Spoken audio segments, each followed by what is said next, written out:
Warrior king लू quarter एक पल में बिल्कुल नई दुनिया में आ गिरा। अपने पुराने संसार में वो लाखों एकड़ के खतरनाक जंगल में बिना एक खरोंच के जिंदा रह चुका था, लेकिन यहाँ आते ही उसे मजबूर कर दिया गया कि वो तुरंत अपनी पत्नी चुने। टैक्स कलेक्टर गरज कर बोला, जल्दी पत्नी चुनो, ज्यादा देर मत करो। लू ने उसकी तरफ घूर कर देखा तो वो और भड़क गया। इतना घमंड है? अब एक नहीं, दो दो पत्नियां लेकर जाओ, वरना ये तलवार तुम्हें माफ नहीं करेगी। तभी लू को पता चला कि ग्रैंड डोमिनियन हमेशा युद्ध में डूबा रहता है। पुरुषों की भारी कमी है, इसलिए सरकार अधिकारियों के परिवार की महिलाओं की जबरन शादी कुंवारे पुरुषों से करवाती है, ताकि डबल हेड टैक्स वसूला जा सके और आबादी बढ़े। तभी एक लड़की रोते हुए बोली, कृपया मुझे चुन लीजिए। अगर किसी ने मुझे नहीं चुना तो मुझे हाउस ऑफ ब्लॉसम्स भेज दिया जाएगा। उससे अच्छा मैं मर जाऊंगी। उसी पर लू के सामने एक सिस्टम स्क्रीन चमकी। Sophia, beauty 89, affection 10, reward personal space. Lu मुस्कुराया। इतनी खूबसूरत पत्नी और साथ में पर्सनल स्पेस का रिवॉर्ड। उसने बिना देर किए सोफिया को चुन लिया। लेकिन टैक्स कलेक्टर वहीं नहीं रुका। उसने कहा, एक और चुनो। लू मन ही मन सोचने लगा, यह आदमी आखिर मेरे पीछे ही क्यों पड़ा है? क्या मेरी शक्ल से जलता है? तभी दूसरी स्क्रीन उभरी। Serena white, beauty 91, affection 20, reward basic beast mastery. इतना शानदार स्किल छोड़ना बेवकूफी होती। लू ने तुरंत सेरिना को भी अपनी दूसरी पत्नी बना लिया। टैक्स कलेक्टर हंसते हुए बोला, तुम्हारी पसंद अच्छी है, याद रखना टैक्स डे 2 हफ्ते बाद है। हेड टैक्स पूरा नहीं दिया तो कानून के अनुसार बिना दया के सजा दूंगा। घर पहुंचते ही दोनों लड़कियां झिझकते हुए अंदर आईं। दिन का उजाला देखकर सेरिना के चेहरे पर शर्म छा गई, जैसे वह कुछ और ही सोच रही हो। लू ने शांत होकर कहा, तुम दोनों वेस्ट रूम में रहो, यहाँ खाने के लिए कुछ नहीं है। मैं पीछे वाले पहाड़ पर शिकार करने जा रहा हूँ। उसने अपना पुराना लकड़ी का धनुष उठाया और हंसते हुए बोला, यह धनुष मेरे पुराने एके जैसा तो नहीं, लेकिन काम चला देगा। अगले ही पल उसका तीर बिजली की तरह उड़ा और पेड़ पर बैठे सिमन को सीधे गिरा दिया। दोनों लड़कियां हैरान रह गईं। इतना सटीक निशाना? अगर ये सेना में होता तो कम से कम सेंट्यूरियन जरूर होता। लू बोला, आराम करो, मैं जल्दी लौटूंगा। तभी उसने अपना स्पेस स्किल इस्तेमाल किया और अचानक एक जानी पहचानी आवाज सुनाई दी, जेनी? लूक, तुम यहां कैसे? नीचे खाई में एक लड़की मदद के लिए चिल्ला रही थी, कृपया मुझे ऊपर खींच लो। लू ने तुरंत उसे बचा लिया। कांपती हुई लड़की बोली, बहुत ठंड है, मेरी माँ बीमार है, हमारे पास डॉक्टर या दवा के पैसे नहीं हैं। सारा अनाज टैक्स कलेक्टर ले जाते हैं, इसलिए मैं यहां जड़ी बूटियां ढूंढने आई थी। तभी लू के सामने फिर सिस्टम चमका, अल्टीमेट हंटिंग स्किल। वो चौंक गया। रुको, ये लड़की तो चलता फिरता खजाना है। लड़की बोली, क्या आप शिकार पर जा रहे हैं? मैं भी साथ चलूं?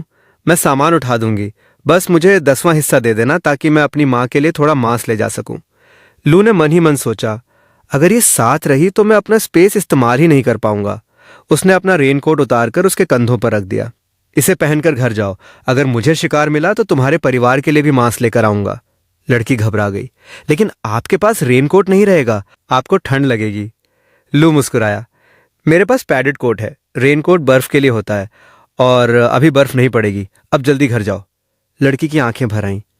धन्यवाद। आधे दिन बाद लू ढेर सारे शिकार के साथ वापस लौटा। दोनों पत्नियां अवाक रह गईं। इतना सब सिर्फ आधे दिन में? लू हंसकर बोला, किस्मत अच्छी थी, एक ऐसी नदी मिल गई जो जमी नहीं थी। सारे जानवर वहीं पानी पीने आए थे। सोफिया बोली, आज रात चिकन स्ट्यू बनाते हैं। फिर दोनों एक दूसरे की तरफ देखने लगीं, क्योंकि किसी को खाना बनाना नहीं आता था। सेरिना शर्माते हुए बोली, चिंता मत कीजिए, मैं सीख जाऊंगी। मैं सिलाई कर सकती हूँ, बुनाई कर सकती हूँ और खेती भी कर सकती हूँ। मैं आपके लिए बोझ नहीं बनूंगी। लू मुस्कुराकर बोला, तो सच में एक नोबल लेडी कुछ भी नहीं कर सकती। ठीक है, आज खाना मैं बनाऊंगा। उसी समय उसने देखा कि सेरिना की अफेक्शन लगातार बढ़ रही है। फिर उसने अपने नए रिसोर्सेज देखकर सोचा, अब मैं किल्न बनाकर अपनी ईंटें खुद तैयार करूंगा। इस टूटी फूटी मिट्टी की झोपड़ी में अब और नहीं रहना पड़ेगा। रात को तीनों बैठकर हिसाब लगाने लगे। लू बोला, ग्रेन टैक्स देने में सिर्फ 15 दिन बचे हैं। 100 पाउंड प्रति व्यक्ति के हिसाब से हमें 300 पाउंड ग्रेन देना होगा, लेकिन हमारे पास सिर्फ 50 पाउंड बचे हैं। इसलिए मुझे अगले कई दिनों तक लगातार शिकार करना पड़ेगा और शहर में अनाज के बदले बेचना होगा। तभी सोफिया ने गंभीर होकर कहा, 300 पाउंड भी काफी नहीं होगा। मैंने सुना है इस साल अधिकारियों ने तराजू बदल दिए हैं।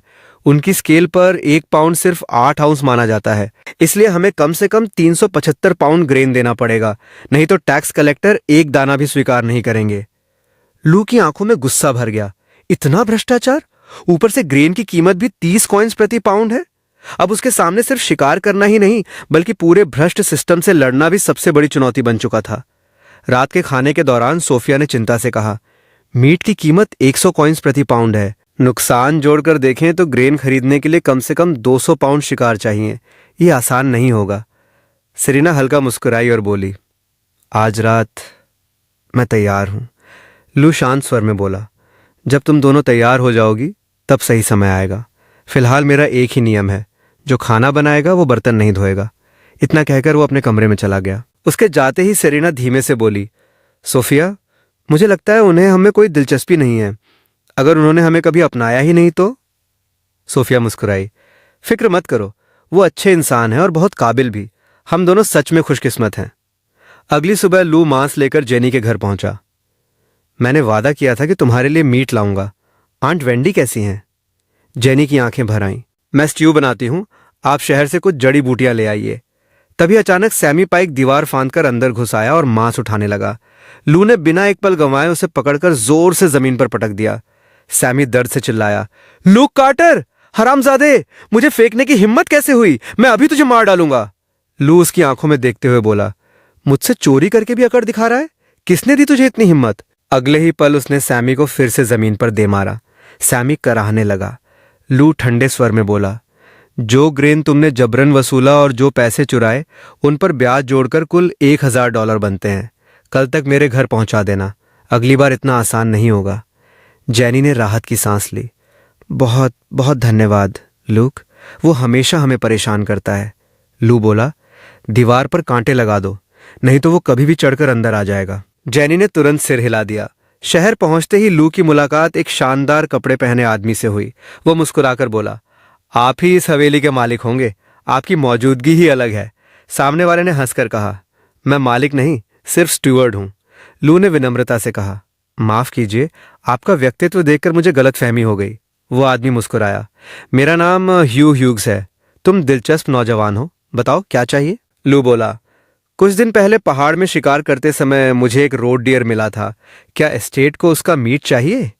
ह्यू ने मांस देखा और बोला, जरूर चाहिए, इसकी कीमत लगभग $5000 बनती है। लू मुस्कुराया, अगर आप सच में खरीदना चाहते हैं तो एस्टेट को मैं इसे $7000 में बेचूंगा। ह्यू भौंचक्का रह गया। 5000 की चीज के 7000? लू ने धीरे से समझाया, मैं आपको 5000 में बेच रहा हूं, लेकिन एस्टेट से 7000 निकालिए। मीट आपका और बाकी 2000 आपकी कमीशन। ह्यू कुछ पल उसे देखता रहा, फिर हंस पड़ा, तुम बहुत तेज हो। उसने तुरंत $5000 लू के हाथ में रख दिए और 2000 खुद रख लिए। जाते समय लू ने उसे एक रैबिट गिफ्ट में दिया।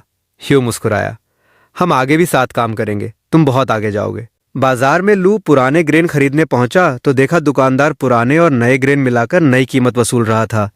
लू ने विरोध किया, यह सही नहीं है। दुकानदार गुर्राया, लेना है तो लो, वरना निकल जाओ। इस साल फसल खराब हुई है, पुराना ग्रेन मिल रहा है, यही बहुत है। तभी पीछे से एक जानी पहचानी आवाज आई। टॉम स्टोन हंसते हुए सामने आ गया। अरे, फिर मिल गए? कहीं घर में खाना खत्म तो नहीं हो गया?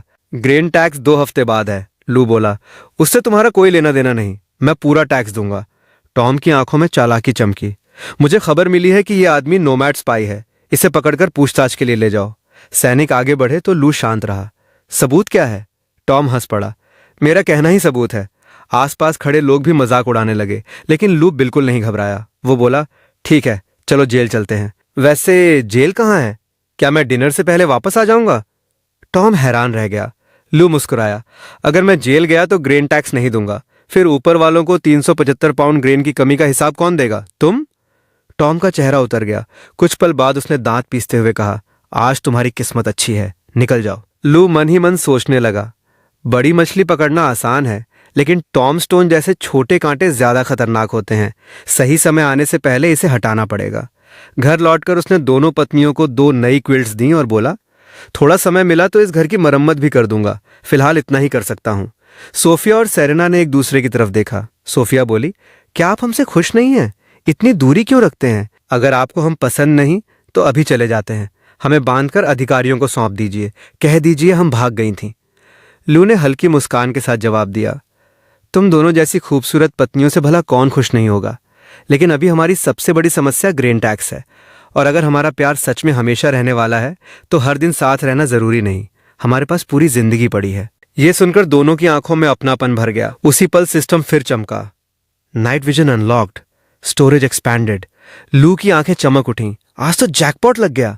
उसी रात उसने अपनी नई मिड लेवल बीस्ट मास्टरी की मदद से एक जंगली जानवर का पीछा किया और वहां उसे एक फटा हुआ ट्रेजर मैप मिला। उसने तुरंत पूरा नक्शा याद कर लिया और सबूत मिटाने के लिए उस टुकड़े को नष्ट कर दिया, क्योंकि उसे समझ आ चुका था कि असली खजाने की तलाश अब शुरू होने वाली है। सुबह सुबह विलेज चीफ लू के घर पहुंचे और मुस्कुराते हुए बोले, सुना है तुमने बड़ा शिकार किया है। मेरे परिवार ने काफी समय से मीट नहीं खाया, अगर थोड़ा मिल जाए तो। लू तुरंत बोला, जरूर विलेज चीफ, खून निकल जाने के बाद मैं आपको एक हिस्सा काट कर दे दूंगा। विलेज चीफ ने सिर हिलाया, मुफ्त में नहीं लूंगा, मार्केट प्राइस के हिसाब से 2 पाउंड दे देना। बातों बातों में लू ने पूछा, क्या आप टॉम स्टोन नाम के टैक्स कलेक्टर को जानते हैं? आज वो मुझे टाउन में गिरफ्तार करने ही वाला था। विलेज चीफ का चेहरा गंभीर हो गया। Tom stone? वो रिवरफील्ड काउंटी के मैजिस्ट्रेट रिचर्ड स्टोन का भतीजा है। रिचर्ड बाहर से बहुत ईमानदार दिखता है, लेकिन अपने लोगों की रक्षा करने में किसी भी हद तक चला जाता है। उससे दुश्मनी मत लेना। लू मन ही मन सोचने लगा, तो ये सिर्फ एक टैक्स कलेक्टर नहीं, बल्कि ताकतवर लोगों का आदमी है। मामला मेरी सोच से भी ज्यादा गंभीर है। उसी रात सेरेना ने हिम्मत जुटाकर कहा, बॉस, अब सच जानने का समय आ गया है। सोफिया और मैं बचपन से साथ हैं। हमने हमेशा फर्स्ट प्रिंस का साथ दिया था, लेकिन सेकंड प्रिंस ने 10 साल इंतजार करने के बाद सत्ता पर खूनी कब्जा कर लिया। हमें जान बचाकर भागना पड़ा और आखिर यहां आ पहुंचे। लू ने शांत होकर कहा, कई बार लोग अपनी गलती से नहीं, बल्कि अपनी वफादारी की वजह से बर्बाद होते हैं। अब तुम दोनों सुरक्षित हो। सोफिया ने शर्माते हुए सेरेना को आगे बढ़ाया। आज रात रीना आपके साथ रहेगी। अब हम आपकी पत्नियां हैं। हम नहीं चाहते कि हमारी वजह से आपको भगोड़ों को छिपाने का आरोप झेलना पड़े। लू ने दोनों की तरफ देखा और गंभीर आवाज में बोला, अब से सुख दुख, बीमारी, सेहत, हर हाल में हम साथ रहेंगे। और जब तक मैं जिंदा हूं, कोई तुम्हें हाथ भी नहीं लगा सकता। अगले दिन लू टाउन में मीट बेचने गया तो उसके जाते ही सोफिया मुस्कुराकर सेरेना को छेड़ने लगी। तो कैसा रहा? सेरेना का चेहरा लाल हो गया। तुम भी ना? सोफिया हंस पड़ी। हम एक ही आदमी की पत्नियां हैं, इसमें शर्म कैसी? सेरेना ने मुस्कुराकर जवाब दिया, जल्दी ही खुद पता चल जाएगा। दूसरी तरफ कुछ बदमाश लू पर नजर रखे हुए थे। उनमें से एक बोला, इस लड़के ने इतना बड़ा वाइल्ड बोर मार गिराया, शायद हम इसका मुकाबला न कर पाए। दूसरा हंसा, बेवकूफ मत बनो, वो सिर्फ किस्मत वाला था। अभी मार्केट में मीट बेच रहा है, वापस लौटते वक्त रास्ते में लूट लेंगे। उन्हें क्या पता था कि लू सब सुन चुका है। वो मन ही मन मुस्कुराया, मुझे लूटना चाहते हो? अच्छी प्रैक्टिस मिल जाएगी। जंगल के सुनसान रास्ते में बदमाशों ने हमला कर दिया। मार डालो इसे, मीट हमारा होगा। लेकिन अगले ही पल लू बिजली की रफ्तार से उन पर टूट पड़ा। एक एक करके सभी जमीन पर गिरने लगे। उनका सरदार दांत पीसते हुए बोला, कार्टर, तुम ट्विनब्रुक विलेज वापस नहीं पहुंचोगे। लू ठंडे स्वर में बोला, मुझे नहीं लगता, लेकिन मेरे पास तुम्हें बिना कोई निशान छोड़े खत्म करने के 100 तरीके हैं। खुश रहो कि आज सिर्फ चेतावनी देकर छोड़ रहा हूं। टाउन पहुंचकर लू ने फिर ह्यूग से सौदा किया। ह्यू बोला, 100 पाउंड वाइल्ड बोर के एक 5000 कॉइन्स दूंगा। लू मुस्कुराया, आप बहुत मेहरबान हैं। शुक्रिया के तौर पर 3000 कॉइन्स आपकी कमीशन। ह्यू हंस पड़ा, और ये शार्प बैजर मीट, इसके 6000 कॉइन्स दूंगा। लू ने सिर हिलाया, हम दोनों कमाएंगे, तभी व्यापार चलता रहेगा। ह्यू उसकी समझदारी से बेहद खुश हुआ। फिर बोला, तुम पुराने ग्रेन ढूंढ रहे थे ना? क्रेन्स ग्रेन स्टोर चले जाओ, मेरा नाम ले देना। लू ने धन्यवाद दिया और वहां पहुंच गया। रास्ते में उसने स्लेव मार्केट देखा, जहां लोग चिल्ला रहे थे, सिर्फ एक 0000 कॉइन्स में एक लड़की घर ले जाइए। कोई रजिस्ट्रेशन नहीं, कोई ग्रेन टैक्स नहीं। लू की नजर एक शांत लड़की पर पड़ी। उसके सामने सिस्टम चमका। Affection 0, reward none. लू हैरान रह गया। पहली बार किसी के साथ कोई रिवॉर्ड नहीं था। फिर भी उसने सोचा, कम से कम इसकी जिंदगी तो बच जाएगी। उसने पूछा, इसकी कीमत? व्यापारी मुस्कुराया, आज पहली सेल नहीं हुई, तुम्हारे लिए हाफ प्राइस, सिर्फ 5000 कॉइन्स। लू ने लड़की से पूछा, क्या खाना बना सकती हो? लड़की ने धीरे से सिर हिला दिया, ठीक है, मेरे साथ चलो। अजीब बात यह थी कि इतना दयालु होने के बाद भी उसकी अफेक्शन और कम हो गई, लेकिन लू ने परवाह नहीं की। इसके बाद वो क्रेन्स ग्रेन स्टोर पहुंचा। मैं बैरी क्रेन से मिलना चाहता हूं, ह्यूज ने भेजा है। बैरी बोला, कितना ग्रेन चाहिए? लू ने जवाब दिया, 400 पाउंड। बैरी ने हिसाब लगाया, 45 कॉइन्स प्रति पाउंड, कुल 1800 कॉइन्स, यानी 18 टेल्स सिल्वर। लू चौंक गया, लेकिन ह्यू ने तो 40 कॉइन्स बताया था। बैरी ने समझाया, वो 3 दिन पुरानी कीमत थी। वॉरेन के गार्ड्स ने पुराने ग्रेन की भारी खरीद शुरू कर दी है। अब पुराना ग्रेन मिलना मुश्किल हो गया है। कुछ लोग पुराने ग्रेन को नए में मिलाकर बेच रहे हैं, लेकिन मैं ऐसा नहीं करता। मेरे यहाँ 45 कॉइन्स तय हैं। लू कुछ पल सोचता रहा, फिर बोला, अभी मेरे पास सिर्फ 200 पाउंड के पैसे हैं। बाकी 200 पाउंड के लिए डिपॉजिट छोड़ देता हूँ। 3 दिन बाद आकर ले जाऊंगा। बैरी ने मुस्कुराकर कहा, ठीक है, अभी 10 टेल सिल्वर दे दो, बाकी ग्रेन तुम्हारे लिए रोक देता हूं। अब लू के पास समय बहुत कम था। दुश्मन लगातार बढ़ रहे थे। ग्रेन टैक्स सिर पर था और उसे एहसास हो चुका था कि आने वाले 3 दिन उसकी किस्मत बदल भी सकते हैं या सब कुछ छीन भी सकते हैं। लू नई खरीदी हुई लड़की की तरफ देखकर बोला, मैंने तुम्हें खरीदा है, इसलिए काम भी तुम ही करोगी। ये सामान उठाओ और मेरे पीछे आओ। लड़की चौंक गई। मैं? लू ने शांत स्वर में कहा, हाँ तुम। मैंने तुम्हें आराम करने के लिए नहीं खरीदा, अब काम पर लगो। दूसरी तरफ एक अंधेरी जगह पर एक खूबसूरत महिला बंधी हुई थी। वो बोली, मैं बंधी हुई हूं, मैं तुम्हारी कैसे मदद कर सकती हूं? सामने खड़ा आदमी हंस पड़ा। एक खूबसूरत औरत को इस हालत में देखना भी मजेदार है। इसमें अभी भी काफी हिम्मत बाकी है। उधर लू घर लौटा तो सोफिया और सेरीना ने नई लड़की को देखकर पूछा, ये कौन है? लू ने सहजता से जवाब दिया, रास्ते में इसे बिकते देखा। मैं अक्सर शिकार पर रहता हूं और घर पर खाना बनाने वाला कोई नहीं होता, इसलिए इसे खरीद लाया। फिर उसने लड़की से पूछा, तुम्हारा नाम? उसने धीरे से कहा, डी। लू बोला, ठीक है डी, आज से घर का खाना तुम बनाओगी। तभी सोफिया गंभीर होकर बोली, आज गांव में कुछ अजीब हुआ। करीब 10 टैक्स कलेक्टर्स घर घर जाकर पूछ रहे थे कि 11 साल पहले क्या कोई आदमी 2 छोटी लड़कियों के साथ इस गांव में आया था। लू का चेहरा सख्त हो गया। 11 साल पुराना मामला? जरूर कुछ बड़ा छिपा है। रिचर्ड स्टोन कई सालों से मैजिस्ट्रेट है। क्या वो किसी खास इंसान को ढूंढ रहा है? यह सुनते ही सोफिया और सेरीना के दिल की धड़कन तेज हो गई। दोनों मन ही मन सोचने लगीं, क्या वे हमें ढूंढ रहे हैं? क्या हमारी पहचान सामने आ गई? लेकिन वो आदमी तो मर चुका था, या फिर नहीं? लू ने बात वहीं खत्म कर दी। फिलहाल इसे भूल जाओ। डी, पॉक और कैबेज स्ट्यू बना सकती हो? डी ने सिर हिलाया। तो जाकर खाना बनाओ, किचन बाहर है। तभी अचानक एक ग्रामीण दौड़ता हुआ आया। लूक, बड़ी मुसीबत हो गई। विलेज चीफ को ओकिज विलेज वालों ने पीट दिया है। अब वे सब तुम्हें ढूंढते हुए यहां आ रहे हैं, जल्दी छिप जाओ। लू ने भौहें सिकोड़ ली। वे मुझे क्यों ढूंढ रहे हैं? आदमी हांफते हुए बोला, तुमने जो वाइल्ड बोर मारा था, उनका दावा है कि वे 7 दिन से उसका पीछा कर रहे थे। लू हंस पड़ा। अच्छा, कब से पब्लिक माउंटेन उनका हो गया? तभी बाहर से शोर सुनाई दिया, लूक, बाहर निकल, हमारे हंटिंग ग्राउंड पर शिकार करने की हिम्मत कैसे हुई? इतने में सेरीना धनुष उठाकर दरवाजे पर खड़ी हो गई। उसने तीर सीधा सामने वाले की तरफ तान दिया। एक कदम भी आगे बढ़े तो ये तीर नहीं चूकेगा। सामने खड़े बॉबी ओक ने व्यंग्य से कहा, वाह लूक, औरत के पीछे छिप गया। लू बिना घबराए बाहर आया। ये पब्लिक माउंटेन है, मैंने वाइल्ड बोर मारा है, तुम्हें जवाब क्यों दूं? बॉबी गरजा, हम 7 दिन से उसका पीछा कर रहे थे, वो हमारा शिकार था, या तो मीट दो या कीमत चुकाओ। उसके इशारे पर सारे शिकारी आगे बढ़े, लेकिन सेरीना ने तीर और कसकर खींच लिया। कोई नहीं हिलेगा, जो हिला उसे यहीं मार दूंगी। कुछ पल के लिए पूरा माहौल शांत हो गया।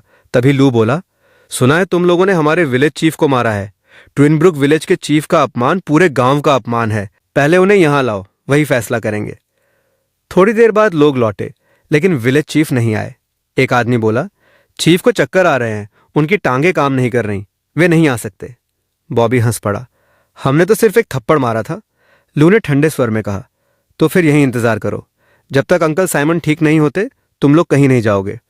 ओकीजी विलेज वाले बेचैन हो गए। आखिर उन्होंने कहा, ठीक है, गलती हमारी थी, बताओ कितना मुआवजा चाहिए? लू ने बिना पलक झपकाए जवाब दिया, 3 साल से हमारे पहाड़ पर शिकार कर रहे हो, हर साल 600 पाउंड मीट के हिसाब से कुल 1800 पाउंड। सब दंग रह गए, ये तो हमें बर्बाद कर देगा। लू मुस्कुराया, मैं जल्दी में नहीं हूं, मेरे घर में खाना भी है, पानी भी और गर्म बिस्तर भी। उसने आराम से आवाज लगाई, हनी, जरा मेरे लिए पानी ले आना। सोफिया तुरंत कटोरा लेकर आ गई। ओकिज विलेज के लोग एक दूसरे की तरफ देखने लगे। उनमें से एक फुसफुसाया, वो औरत, उसका निशाना डरावना है। दूसरा बोला, बॉस क्या करें? उधर घर के अंदर सेरीना बोली, क्या आपको नहीं लगता वे बदला लेंगे? लू शांत रहा। इन दिनों पहाड़ों में बहुत से शिकारी मर जाते हैं, अगर वे दोबारा आए तो इस बार जिंदा वापस नहीं जाएंगे। आखिर लंबी बहस के बाद ओकिज विलेज ने 1,000 पाउंड के बराबर मुआवजे की बात मानी, लेकिन लू यहीं नहीं रुका। आज से तुम्हारे शिकारी हमारे पहाड़ पर तभी जाएंगे जब ट्विन ब्रुक विलेज इजाजत देगा, और हर शिकार का 20% हिस्सा हमें मिलेगा। वे गुस्से से तिलमिला उठे। लू ने तुरंत हिसाब लगाया। चलो आसान करते हैं, कुल 150 टेल्स सिल्वर दे दो, या फिर आईओयू लिखो जिस पर हर महीने 3% ब्याज लगेगा। बॉबी दहाड़ा, मैं कभी आईओयू नहीं लिखूंगा। लू हल्का मुस्कुराया। बहुत अच्छा, मुझे ऐसे लोग पसंद हैं जो मरने से नहीं डरते। फिर उसने आयन की तरफ देखा। डोमिनियन लॉ के अनुसार अगर कोई हथियार लेकर किसी के घर लूटने घुसे तो सजा क्या है? आयन ने तुरंत जवाब दिया, कैपिटल क्राइम। सजा है पीट पीट कर मौत। ये सुनते ही ओकिज विलेज वालों का रंग उड़ गया। वे तुरंत झुक गए। हमसे गलती हो गई, हम नुकसान की भरपाई करेंगे। बॉबी कांपती आवाज में बोला, मैं 10 टेल्स सिल्वर देता हूं। लू ने उसकी कमर से बंधी भारी थैली देखी और मन ही मन समझ गया, ओकिज विलेज दिखने से कहीं ज्यादा अमीर है। ये शिकारी साधारण लोग नहीं हैं। उसने सिल्वर स्वीकार कर लिया और बोला, ठीक है, आज के लिए मामला खत्म, तुम लोग जा सकते हो। लेकिन जैसे ही वे मुड़कर जाने लगे, लू की नजर उनकी हरकत पर टिक गई और उसे महसूस हुआ कि खेल अभी खत्म नहीं हुआ। थालू ने इयन ली को 10 टेल्स सिल्वर देते हुए कहा, इसे विलेज चीफ को दे देना। कहना ये बॉबी ओक ने उनके इलाज और नुकसान की भरपाई के लिए भेजा है, और ये थोड़ा हिस्सा तुम अपने पास रखो। तुम्हारे घर की हालत भी अच्छी नहीं है, अपनी बूढ़ी माँ के लिए ग्रेन खरीद लेना। आयन घबरा गया। नहीं लूक, मैंने तो बस एक संदेश पहुंचाया है, ये इनाम मैं नहीं ले सकता। लू मुस्कुराया। गांव में और कोई ओकिज विलेज के बीच जाकर मेरा संदेश नहीं पहुंचाता, तुमने ये कमाया है। फिर उसने एक टैल वापस लिया और डी से कहा, किचन जाओ, आधे सुअर का सिर काटो। आयन इसे घर ले जाएगा। पिग ब्रेन उसके दिमाग के लिए अच्छा रहेगा। उधर विलेज चीफ के घर पर आयन ने पूरी घटना सुनाई। किसी ने कहा, लूक ने बहुत जल्दी मान लिया, बॉबी ओक से 20 टैल्स भी निकल सकते थे। विलेज चीफ जोर से हंसे। बकवास मत करो, अगर लूक 150 टैल्स मांगता तो पूरा गांव उससे जलने लगता। ईमानदार आदमी का सबसे बड़ा अपराध उसकी दौलत होती है। उसने कम मांगकर सबका सम्मान भी बचा लिया और अपना भी। यह लड़का बहुत दूर जाएगा। उसी समय आंट मार्था रात में लू के घर पहुंची। लूक, अब तो तुम बड़े शिकारी बन गए हो। मैंने हमेशा कहा था कि तुम बहुत आगे जाओगे। लू हल्का मुस्कुराया। सच? मुझे तो याद है आप कहती थीं कि मैं न पढ़ाई के लायक हूं न लड़ाई के, पूरी जिंदगी किसान ही रहूंगा। मार्था का चेहरा उतर गया। अरे, वो तो लोगों की बातें थीं, मैं तो हमेशा तुम पर भरोसा करती थी। फिर असली बात सामने आई। इस साल ग्रेन टैक्स कम पड़ गया है, थोड़ा पोर्क उधार दे दो, अगली फसल पर लौटा दूंगी। लू ने शांत स्वर में मना कर दिया। अब हमारे घर में 3 लोग हैं, हमारे पास भी अतिरिक्त मीट नहीं है। मार्था का चेहरा बदल गया। तो अपनी दोनों पत्नियों को डिवोर्स दे दो, वे कोई काम नहीं करती। मेरी बेटी सूजी मेहनती है, उसी से शादी कर लो। इतना सुनते ही सेरेना ने बिना कुछ कहे एक तीर चलाया। तीर मार्था के बिल्कुल पास जाकर धुस गया। सेरेना ठंडे स्वर में बोली, माफ कीजिए, हाथ फिसल गया। मैं धनुष चलाने में अभी पूरी तरह माहिर नहीं हूं। अगला तीर कहां लगेगा इसकी गारंटी नहीं। मार्था चीख उठी, लूक, देख रहे हो, तुम्हारी पत्नी ने एक बुजुर्ग के साथ ऐसा व्यवहार किया। अभी डिवोर्स दो इसे। लू मुस्कुराया। मुझे इसकी यही बेबाकी पसंद है, और जहां तक खाने की बात है, हमारे पास खुद भी कम है। अब आप जाइए। मार्था गुस्से से पैर पटकती हुई चली गई। उसके जाते ही सैमी पाइक भागता हुआ आया और लू के सामने घुटनों पर बैठ गया। लूक, मुझे अपना आदमी बना लो, आज से मैं वही करूंगा जो तुम कहोगे। लू हंसा। मेरी वजह से तुम्हारा हाथ लगभग टूट गया था, फिर भी मेरे साथ रहना चाहते हो? सैमी ने सिर झुका लिया। पहले मैं अंधा था, अब समझ गया हूं कि असली ताकत क्या होती है। बस एक मौका दे दो। लू ने कुछ पल सोचा, फिर पूछा, मुझे ग्रेन चाहिए, जितना ज्यादा हो सके। इंतजाम कर सकते हो? सैमी तुरंत बोला, रिवरफील्ड काउंटी में एक ब्लैक मार्केट खुला है, वहां ग्रेन मार्केट से सस्ता मिलता है और कोई सवाल नहीं पूछता। अफवाह है कि मैजिस्ट्रेट खुद उसके पीछे है। अधिकारी ऊपर से रोकने का नाटक करते हैं, लेकिन अंदर ही अंदर उसकी रक्षा करते हैं। लू की आंखों में चमक आ गई। अच्छा, 2 दिन बाद मेरे साथ काउंटी चलोगे, ग्रेन भी खरीदेंगे और उस ब्लैक मार्केट को भी देखेंगे। सैमी खुशी से बोला, रास्ता पूरी तरह साफ रहेगा। तभी विलेज चीफ आ पहुंचे। लूक, मैंने सुना सैमी अब तुम्हारे साथ है? लू ने सिर हिला दिया। चीफ मुस्कुराए। अब जब तुम इतने बड़े शिकारी बन गए हो, तो क्यों ना ट्विन ब्रुक विलेज का हंटिंग टीम बना दो। गांव वाले खाली समय में शिकार करेंगे, कुछ कमाई होगी और ओकिज विलेज से भी डर नहीं रहेगा। लू ने गहरी सांस ली। आप पूरा बोझ मेरे ऊपर डाल रहे हैं, शिकार खेल नहीं है। चीफ शांत स्वर में बोले, मैं सिर्फ चाहता हूं कि गांव के लोगों के पास जीने का एक और रास्ता हो। लू मन ही मन मुस्कुराया। ये बूढ़ा जानता है कि मैं उसे मना नहीं कर पाऊंगा। आखिर उसने हामी भर दी।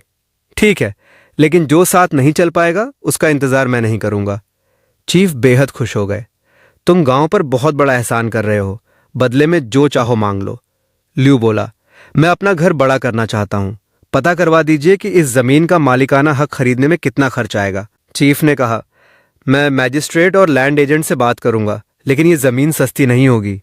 लू आत्मविश्वास से बोला, पैसों की चिंता मत कीजिए। बाद में लू जैनी के घर पहुंचा और आंट वेंडी से अकेले में बात करने की अनुमति मांगी। सब बाहर चले गए तो उसने धीरे से कहा, आंट वेंडी, टैक्स कलेक्टर्स जिस आदमी और 2 लड़कियों को ढूंढ रहे थे, क्या वे आप और जैनी हैं? आंट वेंडी का चेहरा एकदम सफेद पड़ गया। तुम क्या कह रहे हो? लू ने शांत स्वर में कहा। शुरू में बातें मेल नहीं खा रही थीं, लेकिन फिर समझ आया कि तुम लोगों ने अपनी पहचान बदल दी। जैनी की कोई जुड़वां बहन नहीं है, और तुम? उसने गहरी नजर से वेंडी की तरफ देखा। तुम औरत नहीं हो, तुम एक आदमी हो, बल्कि एक यूनुक, जिसने अपनी पहचान छिपाने के लिए पिछले 11 साल से औरत का रूप धारण किया हुआ है। ये सुनते ही आंट वेंडी कांप उठे। उनकी आंखों में डर साफ दिखाई देने लगा। उन्होंने घबराकर पूछा, तुम हो कौन? और तुम्हें ये सब कैसे पता चला? कहानी का सबसे बड़ा राज आखिरकार सामने आ चुका था। लू की शंका आखिर सच निकली। उसने शांत स्वर में कहा, तो मैं सही था, तुम सच में एक यूनक हो। सामने खड़े वेंडी का चेहरा सफेद पड़ गया। वो कांपती आवाज में बोला, तुम क्या मुझे अधिकारियों के हवाले कर दोगे? लू ने सिर हिलाया। नहीं, मैं सिर्फ कुछ बातें समझना चाहता था। वेंडी की आंखों में आंसू आ गए। जैनी को कुछ नहीं पता, कृपया उसे कभी मत बताना। अगर हम अपने घर लौट सकते तो क्या कभी इस तरह छिपकर जीते? हम बस बदकिस्मत लोग हैं, हमें जीने दो। लू ने उसकी तरफ गहरी नजर से देखा। अपनी जान मत दो। पिछली बार जब मिला था तुम्हें सिर्फ हल्का बुखार था, लेकिन अब तुम्हारे होंठ बैंगनी हैं और उंगलियां काली पड़ चुकी हैं। ये बीमारी नहीं, धीरे धीरे असर करने वाला जहर है। रिचर्ड स्टोन के लोगों के आने के बाद तुम डर गए और मरने का फैसला कर लिया, लेकिन अभी तुम्हें कोई जल्दबाजी नहीं करनी चाहिए। जब तक जिंदा हो उम्मीद बाकी है। मर गए तो सब खत्म। वेंडी स्तब्ध रह गया। उसे समझ नहीं आ रहा था कि लू इतना सब कैसे जानता है। उसी रात लू ने सोफिया से पूछा, 11 साल पहले वॉरेन में कोई अजीब घटना हुई थी, खासकर किसी अधिकारी के परिवार से जुड़ी? सोफिया कुछ देर सोचकर बोली, डोमिनियन के ईयर 333 में ड्यूक वॉरेन ने हाईलैंड नोमैड्स को हराया था और एम्परर से नई जमीनें मिली थीं। उसके बाद एक अधिकारी मिस्टर ग्रीन पर दुश्मन से मिलकर गद्दारी करने का आरोप लगा। पूरे ग्रीन परिवार को खत्म कर दिया गया। कहते हैं अंडों तक को तोड़कर देखा गया कि कहीं कोई राज छिपा न हो। उसके अलावा मुझे कुछ याद नहीं। लू की आंखों में चमक आ गई। अब बिखरे हुए टुकड़े जुड़ने लगे थे। थोड़ी देर बाद उसने डी को अकेले बुलाया। डी घबरा गई। क्या बात है, मुझे जाने दीजिए। आपने जो पैसे दिए मैं सब लौटा दूंगी, उससे भी ज्यादा। लू मुस्कुराया। जानती हो मैंने तुम्हें क्यों खरीदा था? काम करवाने के लिए नहीं, क्योंकि तुम मेरी एक दोस्त जैसी दिखती हो। उसका नाम था जैनी ग्रीन। डी का चेहरा एकदम बदल गया। जैनी? वो कहाँ है? क्या वो जिंदा है? लू ने धीमे स्वर में कहा, अगर मैं बता दूं तो क्या तुम उससे मिलने की हिम्मत करोगी? डी कांप उठी। तुम जानते हो मैं कौन हूं? लू ने उसकी आंखों में देखते हुए कहा, मैं सिर्फ उतना जानता हूं जितना मुझे जानना चाहिए, उससे ज्यादा कुछ नहीं। इसलिए डरने की जरूरत नहीं। यहां तुम सिर्फ डी हो, मेरे घर की कुक। डी की आंखों में आंसू भर आए। लू ने कहा, अगर जाना चाहती हो तो रात के अंधेरे में निकल जाना। सेरीना से कुछ पैसे ले लेना। दिन में बिना ट्रैवल पास पकड़ी गई तो गार्ड्स पीट पीट कर मार डालेंगे। और हां, रात में वुल्व्स, टाइगर्स और वाइल्ड बोर्स से बचकर रहना। उसी पल सिस्टम चमका। Affection 10, reward basic assassination skills. लू ने तुरंत स्किल एक्सट्रैक्ट कर लिया। उसके चेहरे पर ठंडी मुस्कान आ गई। अब टॉम स्टोन टैक्स कलेक्शन तक जिंदा नहीं रहेगा। अगले दिन भयानक बर्फबारी हो रही थी। लू चुपके से काउंटी हॉल पहुंचा। उसने पहरेदार की गर्दन पर हथियार रखकर फुसफुसाया, आवाज निकाली, तुम मर जाओगे।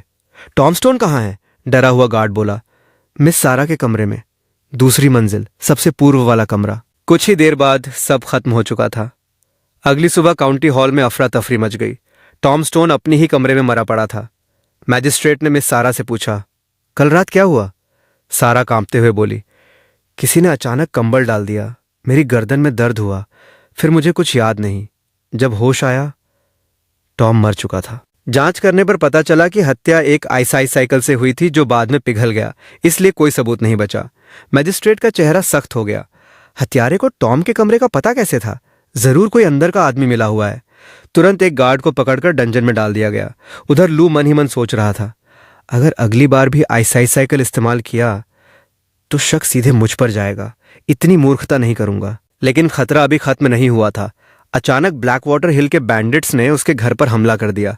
उनके लीडर ने सेरेना को देखकर कहा, इतनी बेहतरीन धनुर्धर इस पिछड़े गांव में क्यों बर्बाद हो रही है? हमारे साथ चलो, आजाद जिंदगी मिलेगी। सेरेना ने धनुष और कसकर पकड़ लिया। हमारा तुमसे कोई झगड़ा नहीं, फिर हमें मारने क्यों आए हो? लीडर बोला, हमें पैसे मिले हैं, बस काम पूरा करना है। लू ने पूछा, मेरे सिर की कीमत कितनी लगाई? जवाब मिला, 100 सिल्वर। लू की आंखों में ठंडा गुस्सा उतर आया। रिचर्ड स्टोन, मेरी जान की कीमत सिर्फ 100 सिल्वर? लीडर ने तलवार उठाई। अगर मेरा एक बार रोक लिया तो मैं चला जाऊंगा। अगले ही पल दोनों भिड़ गए। लीडर बेहद ताकतवर था। उसने हंसते हुए कहा, तुम गरीब लोग मार्शल आर्ट्स क्या जानो? पहले खूब मीट खाना पड़ता है, फिर महंगी मेडिसिनल बाथ्स लेनी पड़ती हैं, तभी शरीर में इनर स्ट्रेंथ बनती है। इसलिए कहते हैं, गरीब पढ़ते हैं, अमीर लड़ते हैं। लू ने हर बात ध्यान से सुनी। पहली बार उसे असली मार्शल आर्ट्स का राज समझ आया। लड़ाई खत्म होने पर बैंडिट्स पीछे हट गए, लेकिन जाते जाते लीडर ने डेजी की तरफ अजीब नजर डाली। उसी रात डेजी बेचैन थी। वो सोच रही थी, तीसरा लीडर अंकल ओक था। अगर उसने मुझे पहचान लिया था तो उसने मेरा नाम क्यों नहीं लिया? क्या वह सच में चाहता है कि मैं मर जाऊं? अगली सुबह लू सीधे मैजिस्ट्रेट ऑफिस पहुंचा। बाहर लिखा था, 2 सिल्वर दो, शिकायत दर्ज होगी। 10 सिल्वर दो, मैजिस्ट्रेट से मुलाकात होगी। पैसे नहीं तो न्याय भी नहीं। लू ने भीतर जाकर कहा, कल रात ब्लैक वाटर हिल के 5 बैंडिट्स मेरे घर में घुसकर लूट और हत्या करने आए थे। मैंने 3 को मार दिया। 2 भाग निकले। मैं शिकायत दर्ज कराने और रिवॉर्ड लेने आया हूं। पूरा कोर्ट सन्न रह गया। गार्ड फुसफुसाया, ब्लैक वाटर हिल के खूंखार बैंडिट्स? और इस लड़के ने 3 को अकेले मार दिया? खबर तुरंत मैजिस्ट्रेट तक पहुंची। कुछ ही देर बाद मैजिस्ट्रेट खुद बाहर आया। सम्मान से लू की तरफ देखते हुए बोला, इतनी कम उम्र में ऐसा वीर? मैंने तुम्हारे बारे में सुना था, लेकिन तुम्हारी असली ताकत का अंदाजा नहीं था। मेरी तरफ से क्षमा चाहता हूं। लू ने विनम्रता से सिर झुका दिया। आप मुझे जानते हैं सर? रिचर्ड मुस्कुराया। बिल्कुल, तुमने सरकार के आदेश पर 2 अधिकारियों के परिवारों को अपनाया। अगर वॉरशायर के सभी लोग तुम्हारे जैसे होते तो यहां कब का अमन आ गया होता। अफसोस, आम लोग सिर्फ अपना फायदा देखते हैं। लू ने शांत स्वर में जवाब दिया, मैं भी तो एक साधारण किसान ही हूं। रिचर्ड ने अचानक बात बदली। सुना है मेरा भतीजा टॉम स्टोन और तुम्हारे बीच कुछ मनमुटाव था। चाहता था तुम दोनों की सुलह करा दूं, लेकिन अफसोस, कुछ दिन पहले उसकी अपने ही बिस्तर पर हत्या हो गई। लू ने चेहरे पर जरा भी बदलाव नहीं आने दिया। सच? अफसोस की बात है। मैं तो उससे पूछना चाहता था कि वो लोगों पर इतना अत्याचार क्यों करता था। खैर, अब वो परेशानी भी खत्म हो गई। फिर लू बोला, मैं आपकी मदद मांगने नहीं आया। जिन 3 ब्लैक वाटर हिल बैंडिट्स को मैंने मारा, उनकी लाशें कोर्ट के पीछे रखवा दी हैं। चाहे तो पूरा श्रेय आप ले लीजिए। रिचर्ड ने तुरंत इनकार किया। नहीं, ये मैं नहीं कर सकता, बल्कि बदले में मैं तुम्हारी एक मदद करना चाहता हूं। लू इसी पल का इंतजार कर रहा था। ट्विनब्रुक विलेज के पीछे जो बैरन हिल्स हैं और फेयरव्यू हिल, वे ड्यूक वॉरेन की जमीन है। मैं एक दिन वे सारी पहाड़ियां खरीदना चाहता हूं। रिचर्ड की आंखें सिकुड़ गईं। मैंने तुम्हें कम आंका था। इतने पैसे हैं तुम्हारे पास? लू मुस्कुराया, अभी नहीं, लेकिन एक दिन होंगे। मैं बस पहले से तैयारी कर रहा हूं। रिचर्ड ने सिर हिलाया। मैं पूछताछ कर सकता हूं, लेकिन उम्मीद मत रखना, ड्यूक वॉरेन को पैसों की जरूरत नहीं। लू ने तुरंत जवाब दिया, जरूरी नहीं कि उन्हें पैसे चाहिए हों, शायद उन्हें उन पहाड़ियों की देखभाल से छुटकारा चाहिए। रिचर्ड पहली बार सच में प्रभावित हुआ। जाते जाते उसने अधिकारियों द्वारा वसूले गए कुछ पैसे लू को लौटाए और बोला, वॉरशायर गरीब है। हमारे अफसरों को महीनों से वेतन नहीं मिला। मजबूरी में उन्होंने ये किया। इसे रख लो। लू ने पूछा, क्या यह पैसा सबको वापस मिलेगा? रिचर्ड बिना झिझक बोला, नहीं, सिर्फ तुम्हें। बाकी लोगों से मुझे क्या लेना? लू हल्का मुस्कुराया, तो धन्यवाद सर, आप सच में जनता की चिंता करने वाले अधिकारी हैं। लू के जाते ही रिचर्ड ने अपने आदमी जैक बर्न्स से पूछा, क्या सोचते हो? जैक गंभीर हो गया। लूक को हल्के में लेना भूल होगी, वो निर्दयी भी है और बेहद खतरनाक भी। ब्लैक वाटर हिल के डाकू तक उससे भाग गए। मुझे यकीन होता जा रहा है कि टॉम स्टोन को उसी ने मारा है। जैक ने पूछा, क्या आप टॉम का बदला लेंगे? रिचर्ड ठंडी आवाज में बोला, मरे हुए लोगों की कोई कीमत नहीं होती। पहले देखेंगे कि लूक को अपना आदमी बनाया जा सकता है या नहीं। अगर वो हमारा कुत्ता बन गया तो सबसे अच्छा, और अगर नहीं बना तो पागल होने से पहले उसे मारना पड़ेगा। उसी समय वॉरशायर के एक आलीशान महल में एक रहस्यमयी महिला आईने के सामने खड़ी थी। उसने अपने वफादार सेवक से पूछा, कितने साल हो गए तुम्हें मेरे साथ? उसने सिर झुकाकर कहा, 14 साल मेरी मालकिन। महिला मुस्कुराई, सुंदरता दुनिया का सबसे खतरनाक हथियार है। मैं तुम्हें ढूंढ लूंगी, मेरे पति।